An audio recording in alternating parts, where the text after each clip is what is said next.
ৰাজ্যৰ ঠায়ে ঠায়ে বান বিভীষিকা। ব্ৰহ্মপুত্ৰৰ বাঢ়নি পানীৰ কবলত ৰাজ্যৰ বহু অঞ্চল।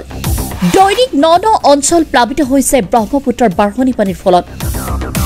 যোৰহাট জিলাৰ টিয়ক আৰু পূব যোৰহাট ৰাজহ চক্ৰৰ অন্তৰ্গত জাজিমুখ অঞ্চলত ব্ৰহ্মপুত্ৰৰ বাঢ়নি পানীয়ে বুৰাইছে বহু অঞ্চল।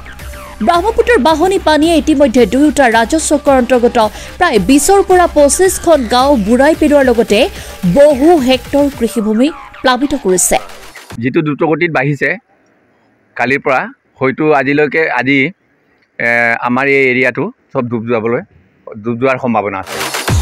ব্ৰহ্মপুত্ৰৰ বাঢ়নি পানীৰ ফলত অঞ্চলটোৰ ঘৰ দুৱাৰ বুৰাই পেলোৱাৰ লগতে যাতায়াত ব্যৱস্থাৰো ব্যাহত হৈ পৰিছে। আনহাতে বাঢ়নি পানীৰ বাবে জাজিমুখৰ পাৰঘাটৰ নাও চলাচল বন্ধ হোৱা জনজীৱন বিপৰ্যয় হোৱাৰ লগতে যাতায়াত ব্যৱস্থাও ব্যাহত হৈ তুলিছে। আনহাতে পানীৰ কবলত পৰি চাপৰিত আবদ্ধ পশুধন সমূহলৈও বিপদ নমাই আনিছে। ফলত মানুহৰ লগতে পশুধনৰো খাদ্যৰ সংকট হোৱা পৰিলক্ষিত হৈছে। সেয়েহে ৰাইজে প্ৰশাসনক বিশেষকৈ পশুধনৰ খাদ্য ব্যৱস্থা কৰি দিবলৈ অনুৰোধ জনাইছে। এইটো পানী কালি যোৱা প্ৰায় ৯-১০টা বজাৰ পৰা বাঢ়িছে। যিটো দ্ৰুতগতিত বাঢ়িছে কালিৰ পৰা হয়তো আজিলৈকে আমাৰ এই এৰিয়াটো সব ডুব যোৱাৰ সম্ভাৱনা আছে। কিমানখন গাঁও এতিয়া প্ৰায় আপোনাৰ ১০-১৫খন গাঁও সব পানীৰ তলত বুৰ গৈ আছে। কি আছে যোগাযোগ ব্যৱস্থা বুলিবলৈ আমাৰ ইয়াত একো নাই। আপোনালোকে দেখিছে এতিয়া পাৰঘাট এতিয়া বন্ধ।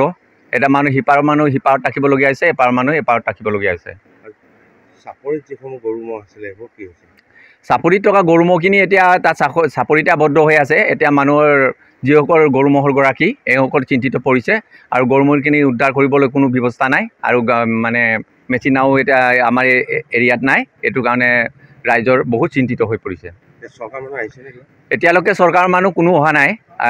আমি আহ্বান জনাম যে চৰকাৰৰ প্ৰশাসনে অতি শীঘ্ৰে আহি এই অঞ্চলত আহি এই গৰু ম'হখিনি উদ্ধাৰ ব্যৱস্থা আৰু মানুহখিনিৰ উদ্ধাৰ ব্যৱস্থা কৰিব লাগে। কিমানমান আছে গৰু ম'হ?